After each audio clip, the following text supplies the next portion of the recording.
This podcast is sponsored by Bigger Brains, online training that won't bore you to tears. Expand the minds of your workforce at getbiggerbrains.com. Welcome to Permission to Speak, the video blog and podcast that loiters at the intersection of leaders who want their people to speak up, technology that facilitates connections, and results that serve our higher purpose. Now, here's your host, Kelly Vandever. Welcome to the podcast. This is Kelly Vandever, and my special guest today is Sean Glaze. Sean has more than 20 years of experience building and leading teams and shares what he's learned about teamwork as a conference speaker, team building facilitator, and author. He has written 3 books: The Unexpected Leader, 5 Lessons to Lead Your Team Without a Title, Rapid Teamwork, 5 Essential Steps to Transform Any Group into a Great Team, and his latest book, which is set to be released on August 23rd, 2016, is 10 Commandments of Winning Teams, Vital Lessons to Improve Your Value. Welcome to the podcast, Sean. Thank you so much for having me. I feel like I wore you out with the introduction. That was pretty good. I feel like I actually have something to contribute here. You do. I know this from fact. Well, let's start, as we always do, by asking you a few questions about yourself to get to know you a little better before we dive into the content. And I'll start with a couple of quirky questions, and then we'll get a little more serious. So the first quirky question is, tell us, what is your favorite guilty pleasure television show? Guilty pleasure. Is that podcast appropriate? No. It is a G-rated podcast. So. You know, I love the question because my wife and I probably watch more television together than we do anything else apart. And having kids, we've got 3 that we know of, and Abby will actually be going off to college. Emily's a junior in high school, and Andrew's in 8th grade at this point. But they weren't always that large. So what we got to do after the craziness of dinner and cleanup and homework and all that stuff is you get the kids in bed, and our time was sitting in front of the television, and we've DVR'd. Here recently, it's been Game of Thrones, but we actually started off, and I think all the way back to The Sopranos, and I think we went through Dexter. But Game of Thrones is kind of our guilty pleasure now, and that's the time that we kind of get together to decompress a little bit. So is it one of those things where neither of you is allowed to watch ahead? You have to. Oh yeah, I would be in huge trouble if I were to watch it without her. So, got to stay away from that. Very cool. All right. Our second quirky question is, what is your favorite possession? That's a little bit tougher one. You're kind of climbing the ladder in terms of difficulty there for me. Favorite possession? Well, if I wanted to be the good husband, I'd have to say my wedding ring, right? That's nice. But besides the wedding ring. And certainly, I'm sure there's the obligatory family, and certainly family is top of most people's list, you would hope. But as a teacher and coach, probably the thing that I most value, because it's easy to have stuff, the thing I most value is I've got in a box a collection of probably 40 or 50 letters that I've gotten over the years from students and from players that basically kind of share, Coach Glaze, thanks so much for your help with blank, or you really helped inspire me to blank, or I really enjoyed your class because blank. And those are things, as a leader, and we'll talk, I know, about my background, but in terms of working with people, whether it's as a leader by position or a leader in the team as a teammate, it's your influence on others that I think you come to really value. And that's one of the things that probably the more I think about, it's not necessarily the stuff. It's that sentiment that I really value and appreciate. Wow, that's a great answer. I love that. All right. Well, speaking of your background, you mentioned you were a teacher and a coach. Mm-hmm. So transitioning it a little bit, what is your story? What happened along the way that got you to a place where you wanted to share these lessons about leadership outside of the basketball court in the classroom? Thank you for that. I'd be curious to know, if you were to poll your audience, how many of them expected 10 years ago, 20 years ago to be where they are now? because that certainly was not my journey. And I think the more people you talk to, the more they're surprised with what they're doing and really enjoying having the opportunity to contribute from wherever they are at that point. I never expected to be a teacher and a coach. And if you had told me when I was in high school or even in college that I was going to teach and coach, I would have laughed you out of the room, because, I was going to be an attorney. And I went to Georgia Southern and got a degree in English and applied to law school. And my freshman year was a bit of an issue because I played a little bit too much as a young man, and that kept me from having the GPA that would have gotten me over the hurdle to get into University of Georgia Law School. So I actually went and talked with the admissions counselor. Sean, your LSAT's really good, but your GPA is about 0.2 of a point below where the median is here. Very good shot at you getting in. If you apply next year, go get some life experience. Well, what is life experience, right? So I could either go back to school, which I was not going to do at that point, because after 4 years of college, I was ready to kind of get started with next chapter. And I was at that moment, that I guess that week after whatever break I'd had, I was going to visit my high school coach, and I'd become very close with him. He had coached me at soccer for the 4 years I was in high school. We'd become really close. So I was going to visit him, just kind of keep up with, and I was waiting in the office waiting room, I suppose. And the woman that had become principal since I had left the high school walked into the office. Hey, Sean, how are you doing? I'm great, Miss Jackson.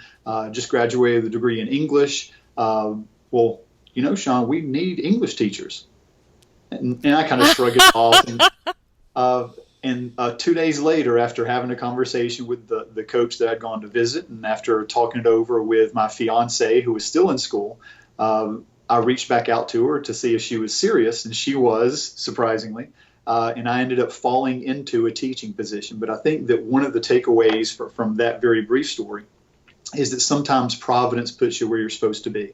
And I knew by Thanksgiving of that teaching year, and I'd thrown into teaching and never done student teaching, and was kind of learning as you go. But the experience I had in the classroom and as a coach in the locker room, and being able to have an impact and mentor and guide and share some things and know that you were really an influence and had a purpose and you were doing something that I felt was valuable.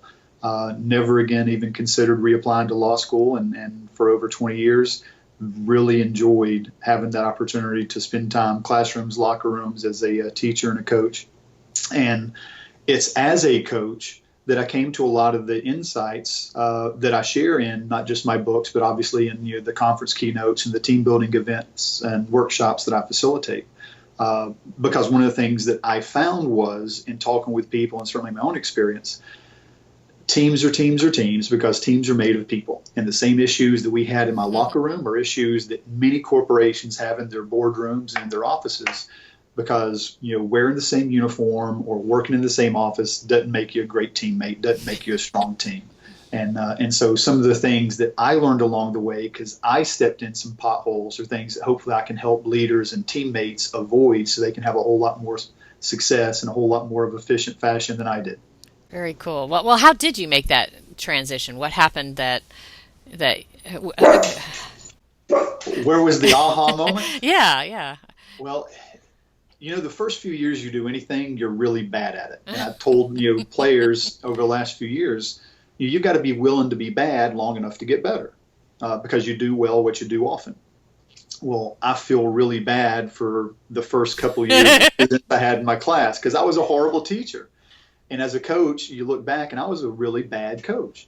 And probably for the first decade of coaching, honestly, you look back over some of the things you did, and I meant well. I was a good guy.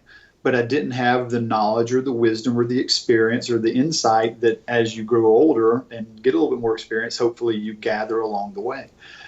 And I was great with X's and O's. Coming into coaching basketball specifically, I hadn't played in high school or in college. I had sold out to soccer. But when I fell into the coaching position of basketball, I was going to be a great basketball coach. So went to clinics and spoke with coaches and visited college campuses and did all kinds of reading and bought videos and really invested myself in being knowledgeable. And I was very knowledgeable by the second or third year that I was coaching. I really kind of poured into myself all kinds of information and insights and ideas and philosophies. And I was good with X's and O's, and I was great with teaching technique and skill, and here's how we're going to do this. And I didn't realize until about 10 years in that the X's and O's are really a very small part of the success that you have in any team. And you've probably heard the phrase culture eats strategy for breakfast. And I'd focused completely on strategy and was really proud of the fact that I was good with strategy. And then you realize that those X's and O's aren't anywhere as important as the Jimmies and the Joes that are actually having to carry out that strategy. Yeah. And so my job was to establish a climate, an environment, and a culture that was far more powerful and successful than what I had paid any attention to. And I wasn't at all intentional until, and here's the moment, I had just taken over as head coach of a girls basketball team. And I went in because I'd had some success coaching JV guys. We'd had a little bit of talent. And again, talent's essential, but it's never sufficient. So I'd had some success as a coach. Proud of myself, right? Great coach, because you had pretty good talent. But took over a girls basketball program. And I'd gone in full of energy and enthusiasm and expectations. And I'm going to change things. I don't care how bad they were last year because I'm a great coach. We're going to do things differently, et cetera, et cetera, et cetera. Well, we get to the end of that year, and I'd gone in with this big bucket of male ego I'm carrying with me. And into the season, I'm standing outside the locker room. And it's just outside of where the court was located. And we had just finished playing our last game of the season. And the kids are coming off the court with their equipment. And as they walk by, their heads are down, their chins buried in their chest, and they're kind of slugging through the hallway to get to the locker room. And, we had lost that game. You can kind of tell from the way they passed by, this was not an incredibly successful season for Coach Glaze.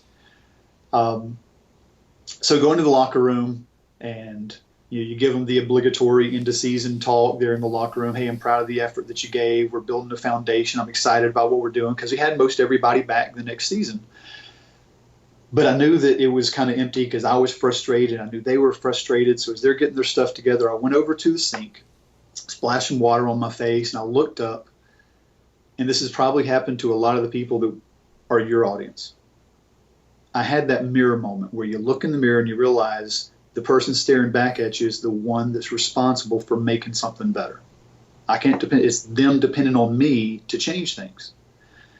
The issue was I didn't know what to do differently. I'd focused on strategy, but I didn't see the other side of the equation. I had those blinders on. I was focused on what I knew. I didn't know what I didn't know. So I walk over and stand next to my assistant coach, and our backs are there, literally, standing backs against the wall as the kids are getting their stuff together and starting to walk out. And he pointed out something to me then that truly changed my perception and the trajectory of my coaching career, and obviously my life as a speaker now and facilitator. And as the kids walked out, they were walking out one by one.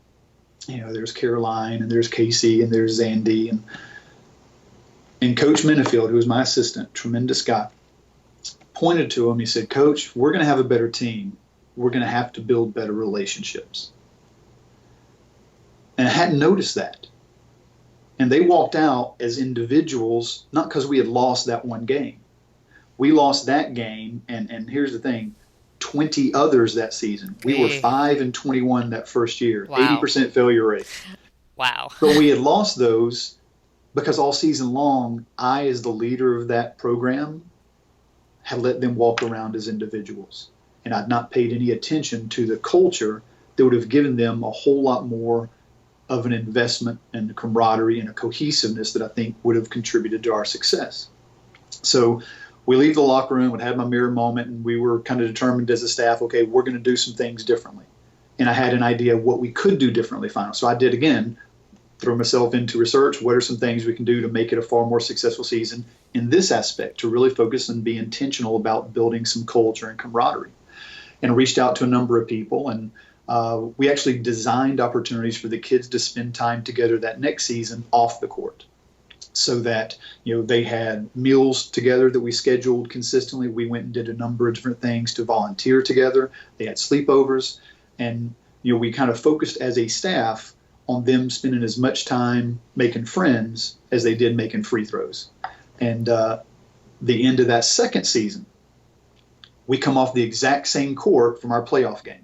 walking towards the exact same locker room. But this time, instead of the chins down and everybody forlorn and down, they're high-fiving and they're yelling, they're screaming, they're hugging each other, they're having a great time because we had won 19 games and won it to the state tournament. Wow. And really were a team. And it wasn't just the end of the season and that validation you get from the win, but it was the journey along the way that was so much more enjoyable because of where my focus as a leader was. And I think that was really when the light went off for me, is not even in realizing what I hadn't known and hadn't paid attention to, but as you went through the season, and certainly in that moment where you kind of see the culmination of the culture being built and the kids enjoying, is you realize it's not just us that can benefit from this.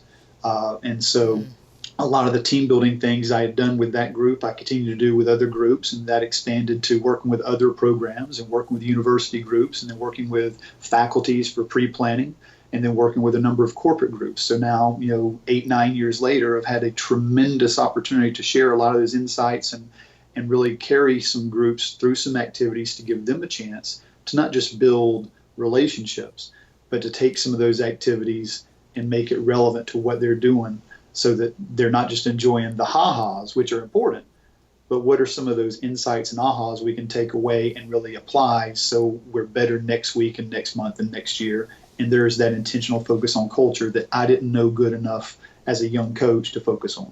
Wow, that's a great illustration, because I do meet a lot of leaders that are good people. They mean well, and they may know some of the things they have to do to be successful in their business, but don't always think about those relationships and how to develop those. Very cool. Very cool. Well, Sean, so I wanted to talk about your book, your new book that's coming out. Mm-hmm. And one of the things about the new book is it is focused on how you can be a better teammate. But I think obviously leaders can be good teammates too. And you have 10 commandments, and I think 3 in particular really kind of stood out for me as being ones that were important for leaders to make sure they got to, especially. So would you mind telling everybody what the first commandment was and why you think that's important, and particularly for leaders to be important? You know what, and as a speaker, as a writer, in any area of life, I think we end up sharing and teaching what once was a weakness of our own, because that's the lesson that we learned, right? Amen. And so one of the things that I really enjoy helping others to do is what I didn't do very well. And kind of, you have that insightful aha moment, oh my gosh, I've been doing that really, really poorly. Let me do this better, and then let me help others do the same. And the very first commandment was intentionally put as the first one, because that was probably the one thing I'd most overlooked. I, as a coach, just my personality is such that I'm a driver. And so, I was constantly, as a coach, you see the gap between where we are and where we need to be, whether it's as an individual player or as a team, or what we're doing defensively in our drill work. And so it's constantly, let's get better. And we get a little bit better. Well, we're still not there. Let's keep on pushing. Let's keep on pushing. And so for so much of my young coaching career, it was driving and celebrate, rewards, pats on the back, appreciation. That's for the banquet at the end of the year, right? And so you had kids that I would honestly, looking back, I know that I had to burn them out because I was such a driver that, at some point you got to stop and refuel and give them some of that recognition and acknowledge and appreciate those efforts that have led to the gains that you make along the way. And as a young leader, I didn't have any idea how impactful or how important it was. And here's the very first commandment: to have fun and stay positive. Because I was constantly seeing that gap. I was seeing the hole, not the donut. And, and to learn to appreciate people for who they are, and to let them know that you are grateful for their investment in whatever your team's mission is. Because the smallest little nod of appreciation, and I'm sure you, just like you can think back to people who have said thank you sincerely and meant it, and given that specific appreciation and praise. And it's not something that lasts a day or a week. It's something that years later you hearken back to and you remember that feeling. And it breaks my heart now to think back to how many of those kids that I had the opportunity to influence so much more, but they left me And one of the things I think is such a key part of the book is the question that's asked throughout the book really asks you as a reader to kind of involve yourself in the same journey the main character is on, and trying to consider, what does it feel like to be my teammate? And that was one of the things that really convicted me, is looking back on my early career as a coach and probably as a father. What did it feel like to be my player? What did it feel like to be on my team? And hopefully those are things that I continue to get better with and can share with other people. Very good, very good. And for folks that obviously nobody's read the book other than a few of us reviewers, I did read it. It was fabulous. I think it is told in a parable type approach, and I think your English your English major background comes through is a great asset in the storytelling. I really enjoyed it. It's a great read, and Thank you. The way you make your points are just fabulous, and they're woven in there so nicely into the story. So one of the other commandments, sorry, one of the other commandments was about frequently sharing appreciation. And I love the line in the book where one of the characters says, "A real thank you includes a 4." Not the number. Not the number 4. Not the number. F-O-R. So can you explain what that means and why it's important? Yes. And if I were to ask your audience to raise their hand, how many have ever said good job to somebody on your team? Both of my hands would be up multiple times, because as a coach, in the middle of practice, middle of a game, somebody to come off the court for a timeout or end of a quarter, hey, good job. You sub somebody out and they've just dove on the floor to get a loose ball. I just made a great play defensively. Hey, good job. And here's what you realize way too late into my career. Good job is unbelievably and painfully vague.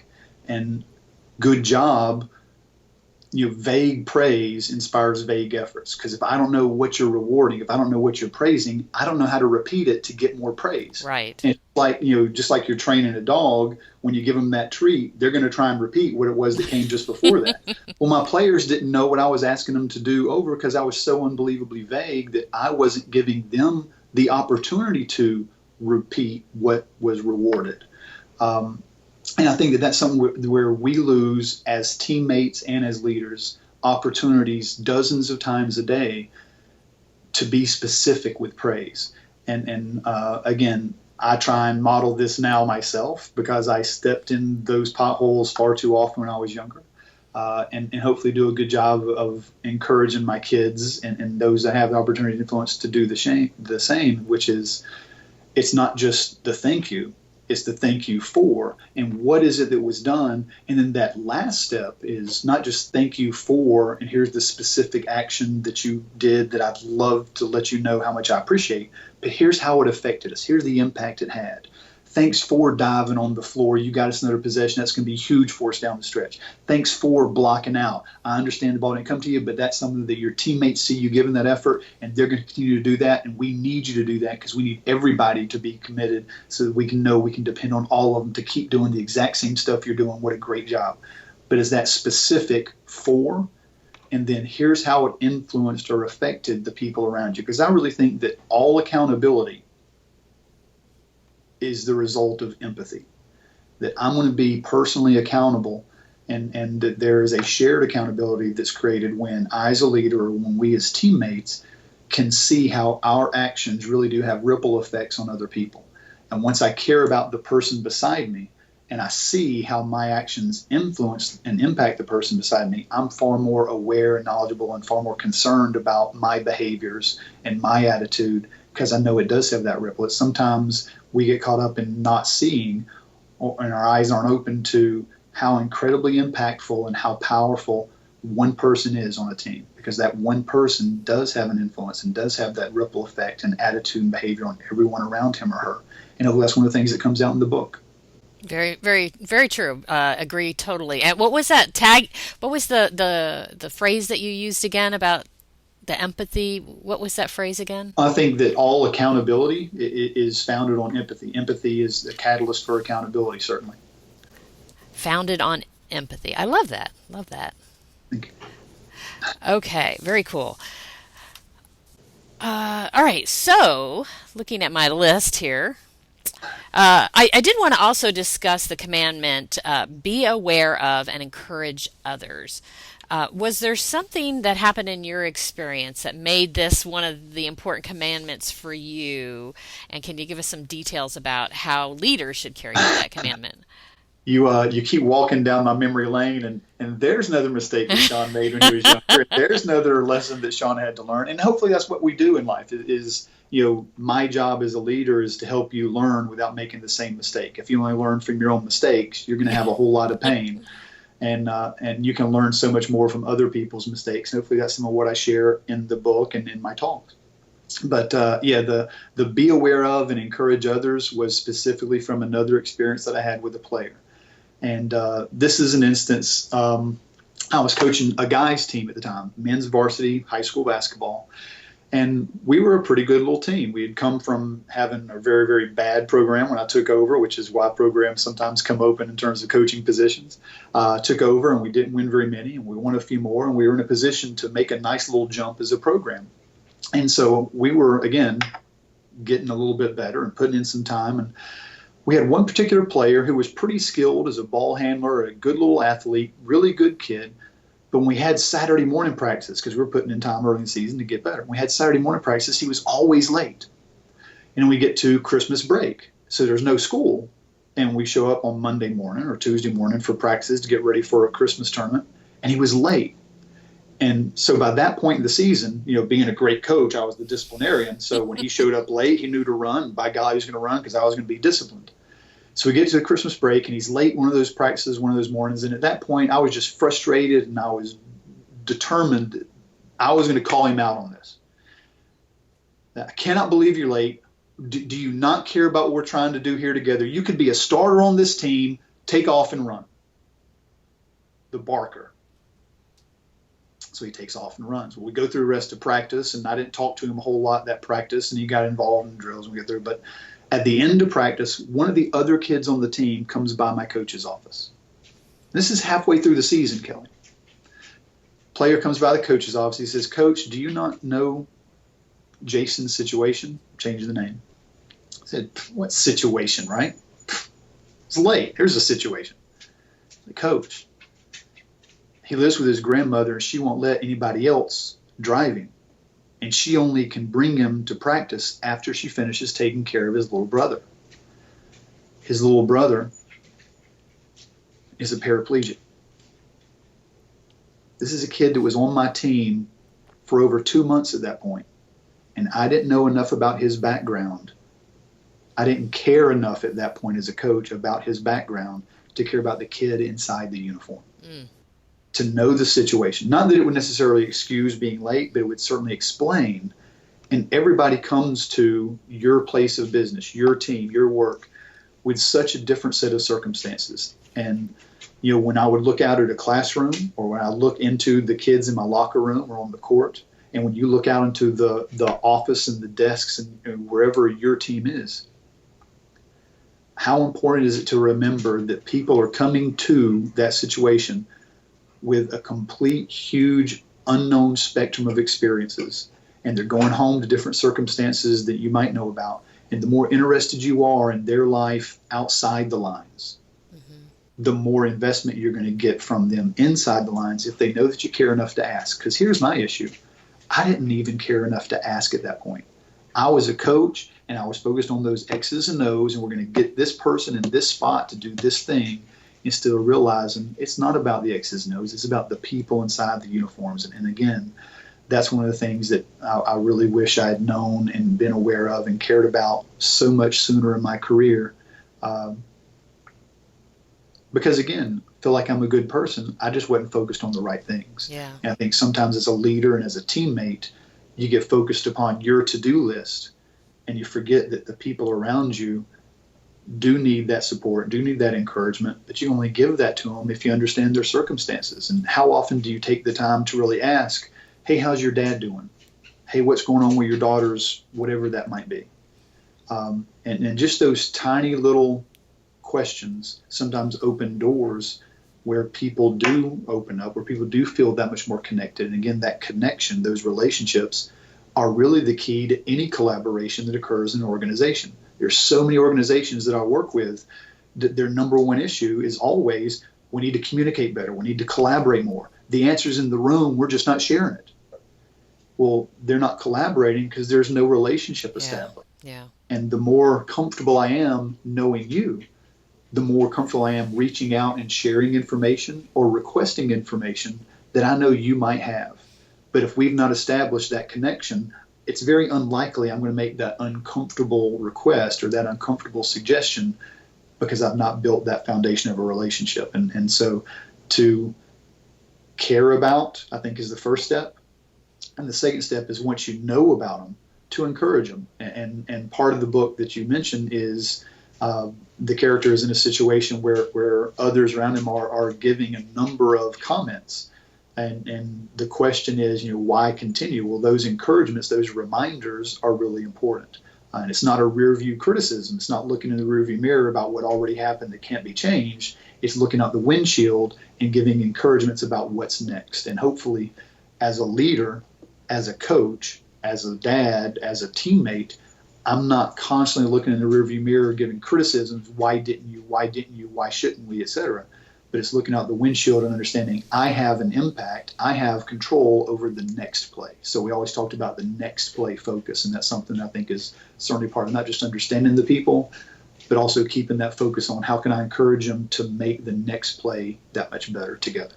So, Sean, over the years, as you've been either working with the kids that you worked with or your work colleagues, the other teachers and such, what were some of the things that you've said and done, or how did you get people to open up? I mean, because some people are very private and they think, business is one thing and personal is the other thing.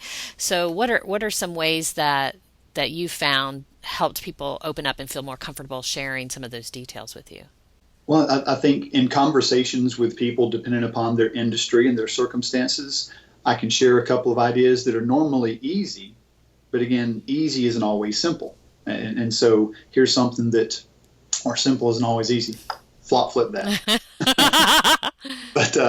But depending upon something, for example, if I'm talking to a principal of a school, hey, we need more collaboration amongst our teachers.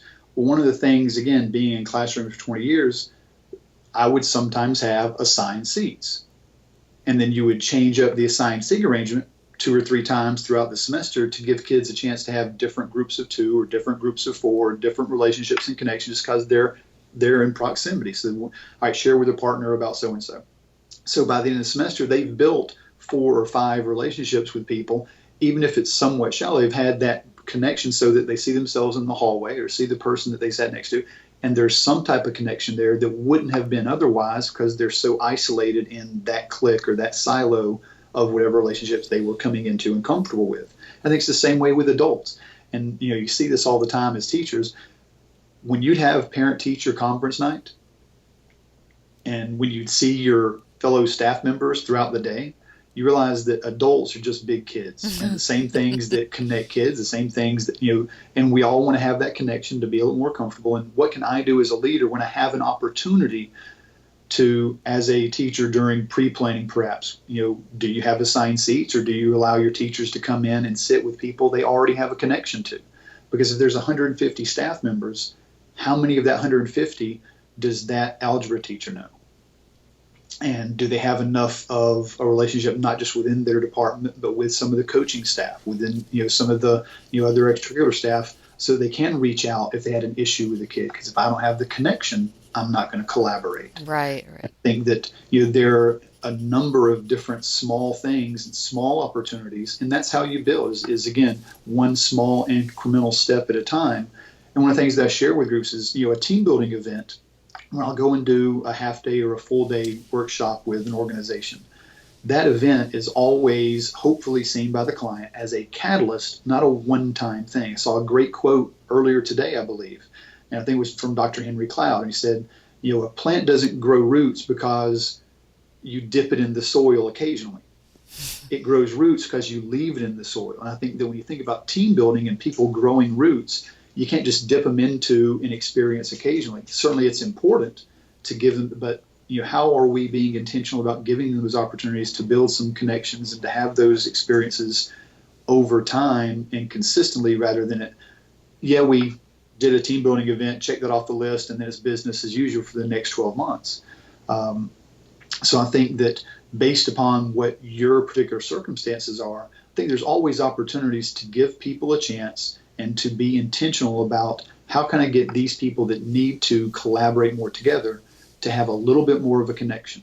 And they're not going to be best friends, and people on a team don't have to be best friends, but they need to know enough about people to understand their strengths and their weaknesses and their personalities and their challenges and their desires, so that I'm going to be better able to interact with you.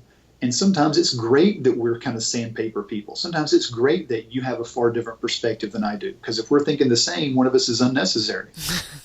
But and I'm going to grow by your ideas sometimes making me uncomfortable and me having to rethink. And hopefully I'm valuing those different perspectives instead of thinking everybody's supposed to be like me. Right. But you only have those collisions of different perspectives if you give people a chance to sit together and give them a simple catalyst of, hey, here's a quote. Tell the person next to you how or what in your life is going on that relates to that quote. And it's not going to always be deep, right. But it's an opportunity to have a brief conversation that opens the door for more down the line. Nice. So that's a great idea about how to get folks to know one another better. That's great advice. How about as a leader of a group, having folks be more comfortable opening up to you? Any tips there? Yes.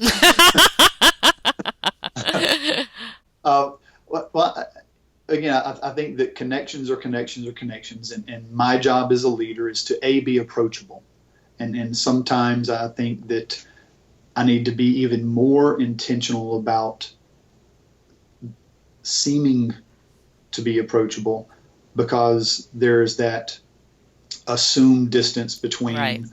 The subordinate and the leader sometimes. And if I'm looking up that ladder of the organizational chain of command, I may be a little bit less willing or less comfortable in making that suggestion or having that conversation. And hopefully it's in that collegial culture or environment that you build, where it's not just, I've got an open door policy, because nobody walks in an open door if there's a fire-breathing dragon that's behind the desk. Doesn't matter if the door is open, somebody's not going to walk in. I want to, and I've told the story before of, the most important thing you can do as a leader is to go around with a magic nickel or a magic dime in your pocket. And you have to change in order to build better relationships, in order to have a better communication with your staff, in order to know what's going on with your staff. Your job is to take that dime and put it in your right pocket when you walk in a room.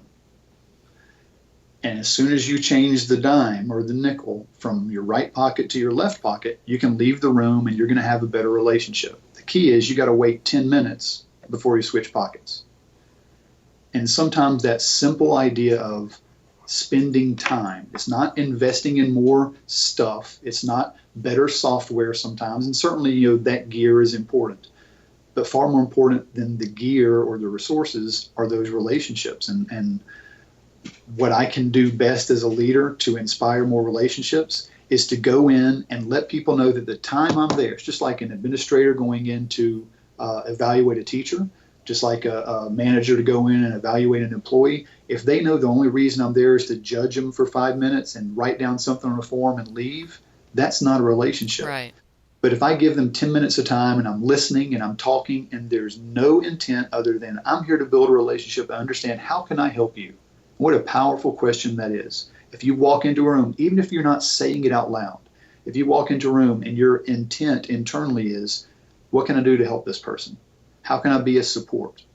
And I sometimes work with teachers, especially administrators, and I'll use the image of somebody flying trapeze and there's the net below. And the teacher's job is to be the trapeze artist. You want them to try new things. You want them to challenge their kids. You want them to be creative. The administration's job is to be the net. And yet I, as a teacher, certainly worked with administrators who were like I was as a young coach. My job is to see what's wrong and close the gap and tell you what you need to do better.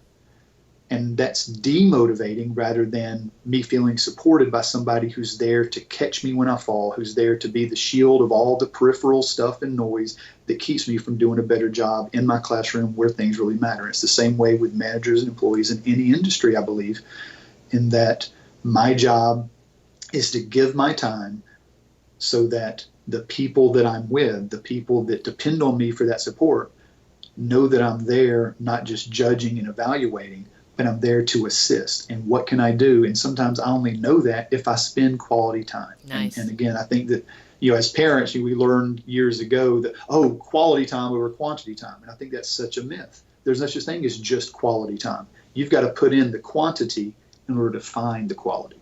Nice, nice. I like that. And so spending the extra time. Oh, I'll add to your trapeze analogy. How about? I would imagine too that part of the role is to make sure that the wires that are holding everything in place are solid and that they have that kind of support, not just when they fall, but also to keep them up in the air too. I like that. I will be stealing that. You feel free. It is my gift to you, Sean. All right, excellent. Okay, so we talked about some of the commandments there. What I thought was interesting, and I don't want to give anything away for the folks that want to read the book, but there was two different managers that you portrayed in rather non-traditional ways. So I was curious, what inspired you to represent these managers in non-traditional ways, and what kind of message does that send to the leaders that are reading the book? The two managers, I think one is the hotel manager and the other is the restaurant manager. When Nick, who is our main character, is making his way on his journey from his old job that he lost to his new job that he's hoping to be a better teammate at, and he's learning these lessons along the way. And both of the managers, again, hopefully share some pretty important knowledge and wisdom, and that they are kind of the deliverers of some of the insights that are those 10 commandments of winning teammates. And the first was, to stay coachable. And that's one of the 10 commandments. And I think that as a manager, as an administrator, as a leader, which it's not always, and I think some of you get caught up in thinking that's a position or a title rather than a role. We can choose to fill the role of a mentor regardless of our position. We can choose to fill the role of an influencer regardless of our position. And certainly, but those two that were in the position that did have the authority of a title, hopefully they were more servants than leaders. And I think that's one of the things that our friend Kevin Monroe is really tremendous with in Living Your Why, but his background in this servant leadership and the idea of my job is to think again, how can I help you? My job is to be that supportive person who's encouraging your growth, and the more people I can help to get where they want to be, the more successful I'm going to be. And to keep your focus on others. And I think that specifically in the episode in the book when he's at the restaurant and he sees the manager, essentially the part owner of the restaurant, and he mentions to Nick that his job is to make sure that we're all successful. It's not just about me, it's about us. And if I can do something to make us more successful, why would I turn my nose up at this job or at this moment or at this opportunity? And I think that our job as leaders is sometimes, it's easy to get caught up in that ego of position. And I like to share the acronym. EGO is just eliminating growth opportunities, and my job is to not to eliminate those growth opportunities for myself or for my team. And if I can get rid of that ego that, again, I walked into that first head coaching job with, and that was part of the obstacle that kept me and kept us from getting better, because I thought I was good enough. And you learn along the way, hopefully, good enough seldom is. And so if I can get rid of that ego and see myself as a supportive member of something larger and more significant than myself, even as leaders, you become a strong teammate. Very good, very good.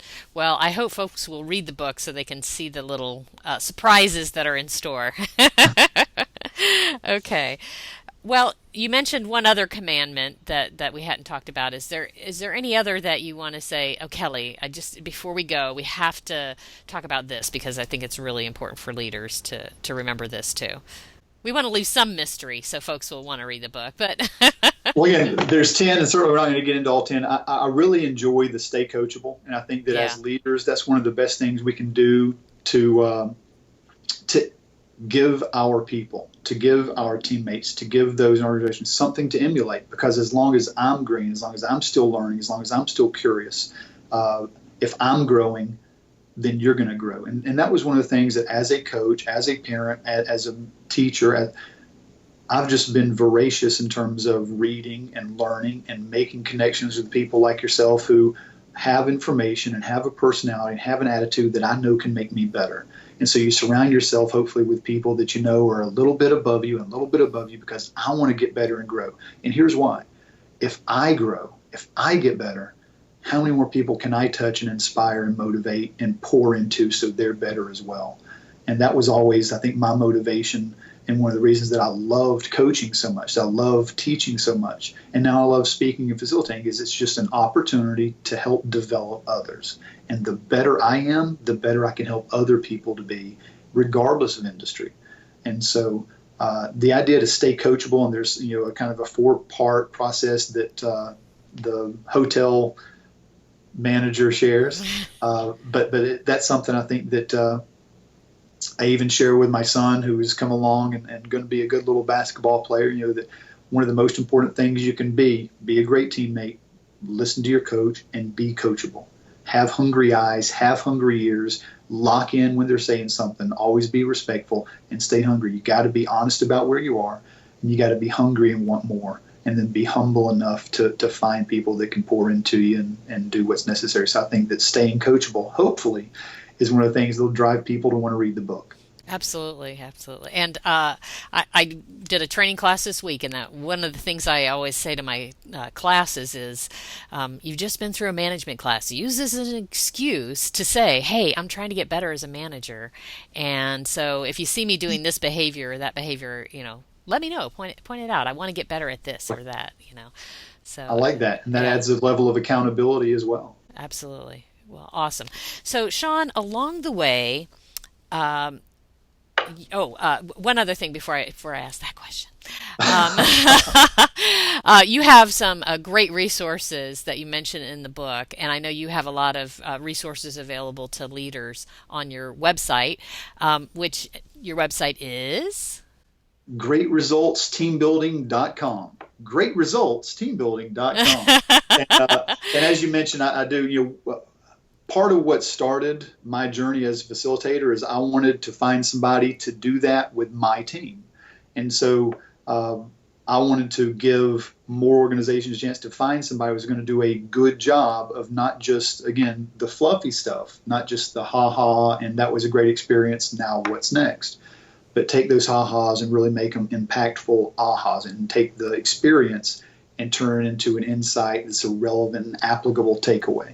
And so one of the things that I did when I put together my website is it doesn't just have information about the keynotes and the conference and all that stuff, but if you go to the far right-hand side there across the top, you have where it says Sean's Toolbox. And I've got probably 50 to 60 downloadable printables, handouts, activities that are completely free that I love. Sean, hold on. I'm still there. Oh, I think I'm starting to lose battery. I apologize. But they're completely free that your audience can download to sign into, and I'll give you an immediate password to get access to all those resources that are on my site in the toolbox. And they're great. And they can get your book at the website too, correct? Absolutely. Winning Teammates, the 10 Commandments, and thank you so very much for asking, Kelly.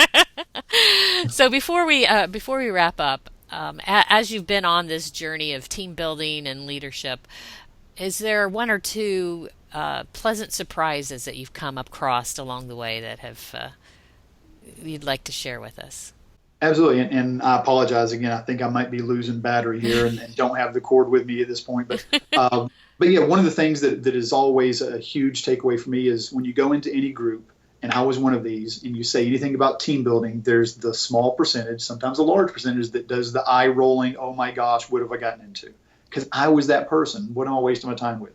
And the best part of my job now is when I go into a workshop or a facilitation, for an event, and you come to the end of the event, and those same people that that you kind of see along the way, come up to you and say, you know what, this is a really valuable experience. I didn't know what to expect, but I'm really glad I sat through it, and there are some things that I know I'm going to do better, not just at work, but at home too. And hopefully those are things that I continue to get along the way, because those are the really great moments. Absolutely, absolutely. Well, Sean, before we sign off, is there anything else that you'd like to share with the leaders that are listening in on this podcast? No, again, I applaud you for being coachable, for being one of the many in the audience that's benefiting from Kelly and her video blog podcast, and I really appreciate you having me on. Thank you so much for the opportunity to share. And again, August 23rd, please do make sure to take a look at and share with your friends the 10 Commandments of Winning Teammates.